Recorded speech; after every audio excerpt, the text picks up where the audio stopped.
প্রকাশিত হল মলাট আন্তর্জাতিক সাহিত্য পত্রিকা। ১৩ এপ্রিল রবিবার সারাদিনব্যাপী এই সাহিত্য অনুষ্ঠান, পত্রিকা প্রকাশ এবং গুণীজন সংবর্ধনা অনুষ্ঠিত হয়। পত্রিকার সম্পাদক ডক্টর স্বরূপ মালাকারের সম্পাদনায় ১১২ পৃষ্ঠার সাহিত্য পত্রিকাটির পঞ্চমী সংখ্যা প্রকাশিত হয় মুর্শিদাবাদ জেলার বহরমপুরে। এদিন কৃষ্ণনাথ কলেজ, আধুনা মুর্শিদাবাদ ইউনিভার্সিটির অডিটোরিয়াম হলে শতাধিক লেখক, কবি এবং শিল্পীদের উপস্থিতিতে এই মহতী সাহিত্য সভা অনুষ্ঠিত হয়। এবারের মলাট সাহিত্য পত্রিকাটি উৎসর্গ করা হয়েছে বিশিষ্ট দুই সদ্যপ্রয়াত কবি অরুণ কুমার চক্রবর্তী এবং লক্ষ্মীনারায়ণ চক্রবর্তীর নামে। প্রদীপ প্রজ্বলন এবং শঙ্খধ্বনির মধ্যে দিয়ে সাহিত্য সভার কাজ শুরু হয়। তারপর বিভিন্ন প্রান্ত থেকে উপস্থিত কবিদের কবিতা পাঠ, আবৃত্তি, ছড়া, সঙ্গীত, নৃত্য পরিবেশনের মধ্যে দিয়ে সারা দিনের সাহিত্যকর্ম সংগঠিত হয়। এদিনের সাহিত্য সভায় উপস্থিত ছিলেন বিশিষ্ট সমাজসেবী, সমাজবন্ধু অমরচাঁদ কুণ্ডু, বর্ষিয়ান কবি বীরেশ্বর সরকার এবং ডক্টর জয়দীপ বিশ্বাস সহ আরও অনেক বিশিষ্ট ব্যক্তি।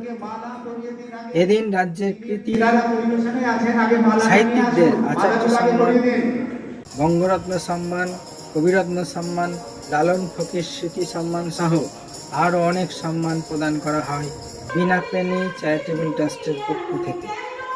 সর্বশেষে সংগঠন তথা মলাট পত্রিকার সম্পাদক ডক্টর স্বরূপ মালাকারের জন্মদিবস উদযাপিত হয় সকল কবি, লেখক এবং শিল্পীদের উপস্থিতিতে।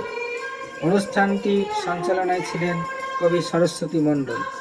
সমগ্র সাহিত্য অনুষ্ঠানের নির্বাচিত কিছু অংশ দেখুন, ভালো লাগলে শেয়ার।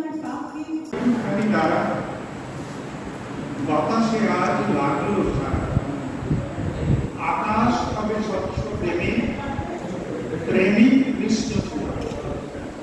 এই যে কবিতার কথা বললাম, এই যে কবিতার জন্য যে আর্ট, কবিতা পাঠের জন্য যে আর্ট, যে আকুতিটা, কবিতা লেখার জন্য আমরা কখনো শ্রম আর শ্রদ্ধা দিই। তার জন্য আমি ভাবছিলাম এই সৃষ্টি করো, তাহলে পাঠকরা প্রশ্ন করবে যে সৃষ্টিটা তাহলে কিভাবে হবে। সৃষ্টি হওয়ার জন্য আমার একটা প্রস্তাব আছে, সেটা মানা যেতে পারে, না মানাও যেতে পারে। আমি প্রত্যেকটা সভাতে বলি, কবিরা আজকাল তেমন শ্রম, শ্রদ্ধা আর সাধনা দিয়ে কবিতা লেখে, তার জন্য সেটা তপস্যা হয়ে ওঠে না। তার জন্য সে শিল্পী আর ব্যক্তির দ্বার মধ্যে কেউ পায়, সবাই পায়। তাহলে আমাদের কি করতে হবে? স্বরূপ ভাইকে বলবো 50 জন কবি আসবো, 25 জন কবিতা লিখব, 25 জন পাঠ করুন, সেই 25 জন বাকি 25 জনকে দিয়ে সেই কবিতা সৃষ্টিগুলো আমাদেরকে শোনানো। আমরা তো অর্জন করতে পারি না। তাই এই কথাটা আমি বারবার বলতে চাই। তার কারণ হচ্ছে, দেখুন, আপনার লক্ষ্য যদি ঠিক থাকে তাহলে আপনি ঠিক জায়গায় পৌঁছবেনই। এই জায়গায় যদি আমাকে পৌঁছতে না পারেন, তাহলে আমাদের কেউ থাকে তৈরি হওয়া জিনিস পাওয়ার জন্য, কিন্তু যে তৈরি হওয়া জিনিস পাওয়ার জন্য তৈরি থাকে, সে নিজে কিছু কখনো তৈরি করতে পারে না।